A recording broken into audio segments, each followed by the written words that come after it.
My name is Sean, and I support the engineering team at BentoML.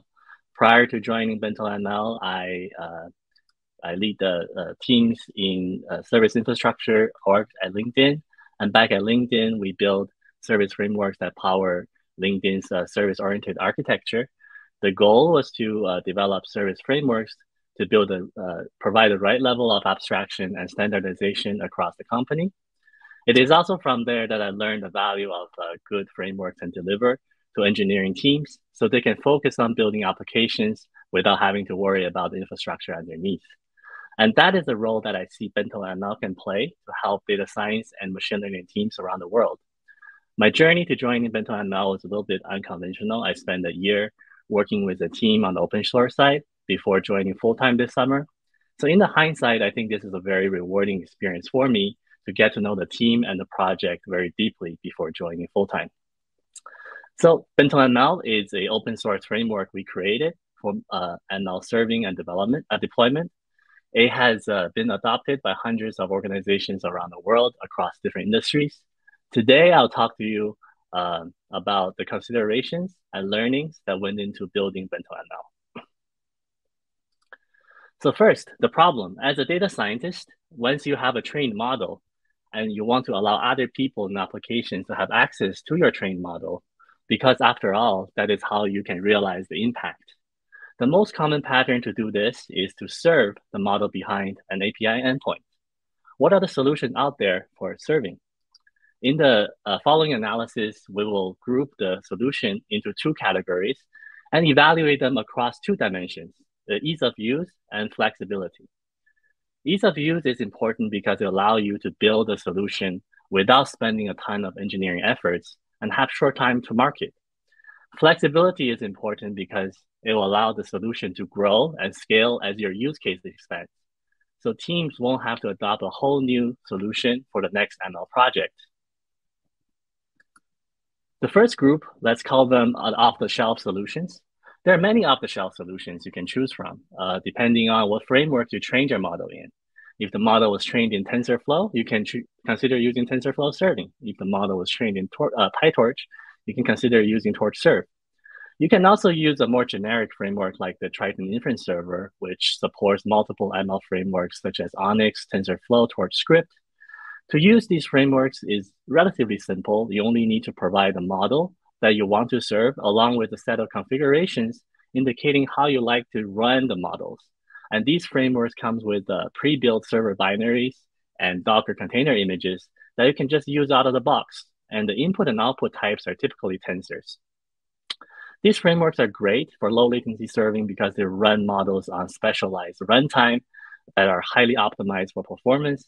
Because the runtime is specialized, they can usually utilize underlying hardware very efficiently. However, these solutions are not very easy to customize. First, they are written in different languages and frameworks. If you develop model using multiple ML frameworks, you will have to work with different solutions. You will have to develop other services to call these models to fulfill the entire use case. The model inference rules of these solutions are defined in a declarative way through configurations YAMLs. YAMLs are simple, but they could complicate development. Not only do users still have to learn all the different settings available to the YAML, they cannot iterate and test very easily. Second, model inference is really just a small part of ML services. These solutions do not offer a very straightforward way to define custom logic like pre and post processing, data validation, feature transformation, etc. And input and output types are also just often limited to tensors. Other types such as tabular forms, JSON, audio, video, image files are also very common for ML services use cases. And these input and output types are not very well supported. Lastly, many use cases require inference on multiple models. Multi-model inference is when you have an ensemble of models working together in parallel or in sequence to form an inference result together. In this credit application example, which we'll look at again later in this talk, we first want to detect if an application is a fraud. Only if the application is genuine do we pass the application to the risk assessment models in parallel. And gather the result back together to make a final decision. Most of these off-the-shelf solutions support inference only on a single model.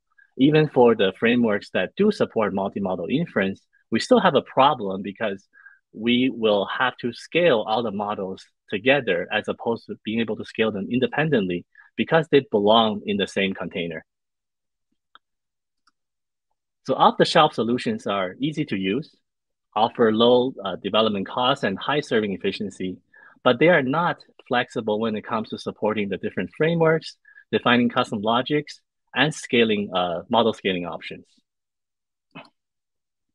That brings us to the second group of solutions, what I call the in-house DIYs. This group consists of generic frameworks such as FastAPI, Golang, and gRPC that help you build your ML service from scratch. You can define your custom business logic freely because these are generic frameworks that you can practically build anything with. The most straightforward option is to package the different models together in the service, and you can invoke the models and custom logics however you like. The challenge with this approach is that we force to cold deploy models and run in the same runtime of hardware, which may not be the most optimal for running them. For example, for IO-intensive pre- and post-processing logic, it may be ideal to run on instances with a lot of memory. However, for compute-intensive model inference logic, it may be best to run on a GPU or multi-core CPU instance. Coupling all of these together means that the instance will have to satisfy both I/O and compute intensity requirements, which may end up to be quite expensive. Alternatively, we can separate the models and inference custom logics as different distributed microservices, allowing them to run on the most optimal hardware and scale independently. While powerful, microservices are still very difficult to develop and operate due to the added complexity of RPC, service mesh, observability, and CI/CD. Most importantly, the skill set required to run microservices misalign with most data science teams. Today, many data science job descriptions have Kubernetes as a scale requirement because data scientists ultimately have to bring models to production. Regardless of which service architecture that you choose, to build and deploy end-to-end, you will have to work with containerization tools like Docker and the deployment orchestration system like Kubernetes. So the challenge of using these frameworks is that building ML service from scratch is still quite hard and expensive. The skill set required is also not core to many data science and ML engineering teams. While flexible, this group of solution has high engineering costs and long time to market, which makes them practically unaffordable to most teams. Having discussed the previous two groups of solutions, let's explore what an ideal solution should look like that is both easy to use and flexible. First, the solution should be flexible for defining custom logic and multi-model inference graphs. Instead of declaratively using YAMLs, we want to do imperatively with maybe Python. You probably already know declarative programming is a paradigm for defining what the program does, where imperative programming is a paradigm that describing how the program does it by giving it step-by-step instructions. Imperative programming is more natural when it comes to defining the very flexible business logic. And on top of that, the intention of YAML is to simplify business logic definition without asking the user to learn a whole new programming language. But oftentimes, YAML fails to do that. On the other hand, Python is already a very common programming language skill among the data scientist user group and has great community support for ML libraries and data science use cases.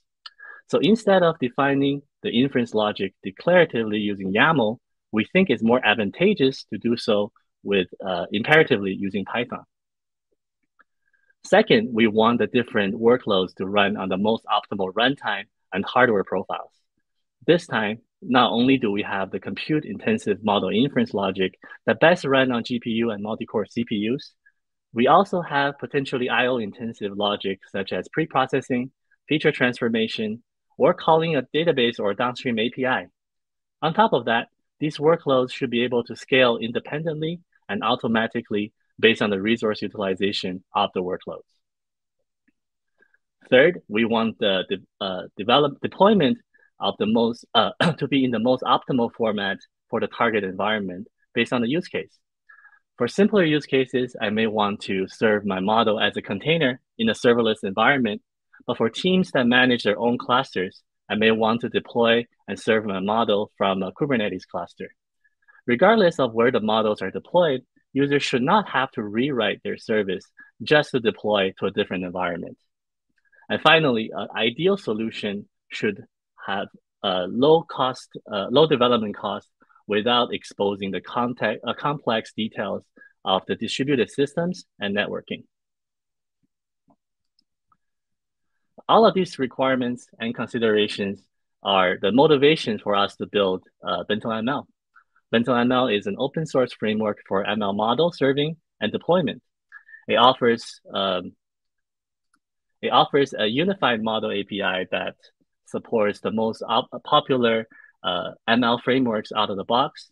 BentoML also standardizes deployment process through the Bento artifact, which you'll see later, allowing user to build once and deploy everywhere in the most suitable environment for the workload itself. Since BentoML is Python first, it offers native integration to all other ecosystem tooling in the ML space. So let's take a look at how BentoML does it in detail. What you see on the screen is a credit application service we saw previously, now implemented using BentoML.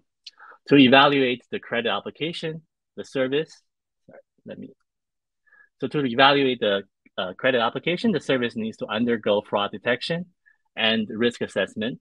The fraud detection step is based on a PyTorch model, and the risk assessment step is based on 3 different scikit-learn models. Once the fraud detection model determines that the application is genuine, we will simultaneously assess the risks from all 3 risk assessment models and aggregate the results together to form a decision. So let's break it down. First, in this section of the code, we specify the frameworks and models that we need to create the runners. Runners in BentoML represent a unit of computation that can be scaled independently. And this will be a recurring theme. In this case, the unit of computation is model inference.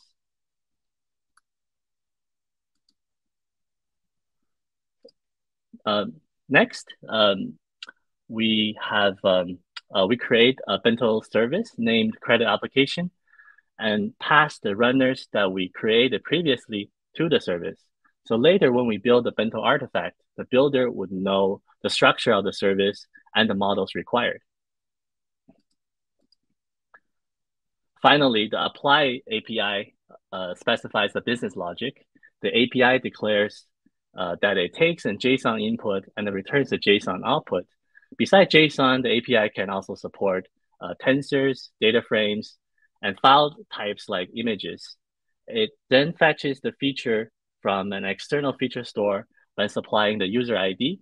It then passes the feature together with the input data to the fraud detection model runner to get the detection result. If the model deems the application is not a fraud, it will pass the application data to all 3 risk assessment models simultaneously, aggregate the assessments, and form a final decision. Note that the model itself is a self-contained module, and all the business logic lives in an end-to-end. It feels like writing a single module Python program. However, when it's deployed, the service can be flexibly deployed into multiple different architectures that you can choose the one that's best suited for your use case. Before we look into the deployed architecture, let's first look at the building blocks of BentoML deployment. Sorry. I'm missing a slide here, but so for the first type is an API server. An API server, as the name suggests, is responsible for hosting the API. Everything defined in the API function call we saw previously runs in the API server. It can include custom business logic such as preprocessing, feature transformation, API or database calls. It can also include model monitoring logic to detect potential data drift or model decay. It can also, it's also a great place to instrument observability metrics, though BentoML comes with metrics for tracing and tracing support out of the box. User can still instrument the custom metrics in their API server. Lastly, the API server can call runners for model inference. The inference can be done in parallel or in sequential. Our previous example, the 3 fraud detection models will happen in parallel without waiting for one another to finish. So this is a waterfall diagram to illustrate the sequence of the calls. As you can see, the fraud detection assessments happens in parallel without waiting for one another to finish. The second building block is a runner. So again, runner in BentoML represents a unit of computation that can be scaled independently. BentoML provides a set of built-in runners for the most popular ML frameworks such as PyTorch, TensorFlow, Onyx, with optimized runtimes. Most importantly, runners can perform adaptive batching transparently to improve inference efficiency. As you probably already know, it is much more efficient for modern hardware to process multiple inferences in a batch than to process them independently individually in a sequence. Online serving imposes a unique challenge to batching because we do not control the arrival time and rate of the requests. Adaptive batching intelligently will wait for some amount of time without sacrificing performance and aggregate all the inference requests arrive during that period of time into a batch and supply to the model. As a result, we can significantly improve the model inference latency and throughput. Lastly, API server communicates with runners with a very efficient RPC protocol to bring down the inter-process communication overhead to a minimum. So now that we understand the building blocks, let's look at 2 forms of the most common deployment architecture. First one we see on the screen is the container deployment. Once you have a bento, you can run the BentoML containerize command to build an image of your bento that is deployable to any environment that supports containers. An optimal number of the API server and runners processes will be started from within the container to work around the Python global interpreter lock and to maximize the throughput and utilization of the available resources. This approach is simple and flexible for deploying to any cloud environment or on-prem environment that supports containers. While container deployment is simple and powerful, it suffers the same problem that we mentioned earlier, where the models cannot be deployed and scaled independently. To solve this limitation, let's look at the second deployment architecture in BentoML. So microservice architecture came into prominence thanks to its simple promises of having a single focus and being able to scale independently. Since ML services typically come with a wide range of workload types, as we mentioned previously, from the compute-intensive model inference to IO-intensive feature transformation, the microservice architecture is especially advantageous for ML services because it allows to parallelize the workload to run on the most optimal hardware and scale independently. BentoML achieved this by offering the Bento Deployment Custom Resource Definition, or CRD in Kubernetes, served by cloud-native components provided by BentoML. When a Bento Deployment Custom Resource is created, the cloud-native components will build the image required and deploy the API servers and runners as independently scaled pods. BentoML will respect the resource requests and limits specified in the CRD and deploy only to nodes with those types and quantity of resource available. For example, if NVIDIA GPU resources are requested, BentoML will automatically deploy the runner pods on the node with NVIDIA GPU device. Any Kubernetes deployment is not complete without auto-scaling. BentoML provides CPU and memory-based auto-scaling by default, and we're actively expanding that list. Lastly, all the BentoML deployment are observable through Grafana stacks with familiar tools for metrics, logs, and traces. So to put it together, we discussed two groups of model serving solutions. The off-the-shelf solutions are optimal for serving single models, but becomes inflexible as the use case becomes more complex. The in-house solutions are flexible to build custom business logic and inference graphs, but they come at a very high engineering cost and time to market.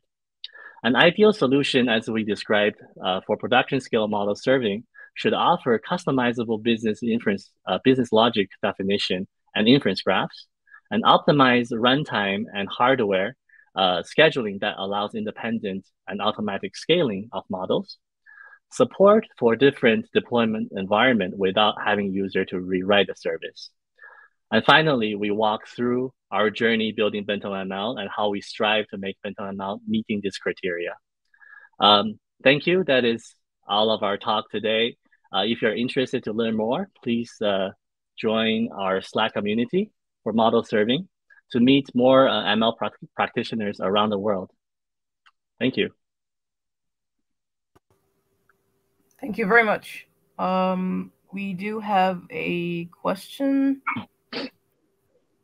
So this is a question from Conrad. Would you call BentoML the cloud foundry for data science, but controlling everything within Python code in a single file? I may not have understood the analogy, but the philosophy behind BentoML is that you can have a single Python definition that looks and feel like you're just writing a program that runs on a single node computer, but the framework is capable of transforming that Python module into something that's much more complex, that's much more sophisticated, that's without having to write all the microservice specific code interfacing with all the different hardware and networking complexities. So if that's what you mean by being the cloud foundry for data science, yes, that's the philosophy behind BentoML.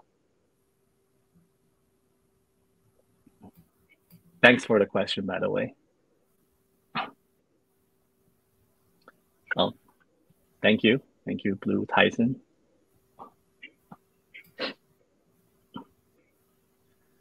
Also from Conrad, Cloud Foundry orchestration framework lets you plug in AWS, Azure Diff, different things, and people use the Cloud Foundry library to control it. Yes, I think your previous analogy, I think fits the overall BentoML philosophy. And also from Conrad, curious what you're using under the hood to set up all the infrastructure, how much of it is Python or something else. So depends on the deployment environment. If it's Kubernetes, it's done in Go because it's they integrates with the Kubernetes environment the best. But overall, the philosophy is to abstract that away from the user so they don't have to see how it's done. We're working on integrations with different runner environments that, see, for example, in Onyx or Triton Inference Server that could be done in total different languages other than Python, so they can perform model inference in a more efficient way. But user does not have to interface with that.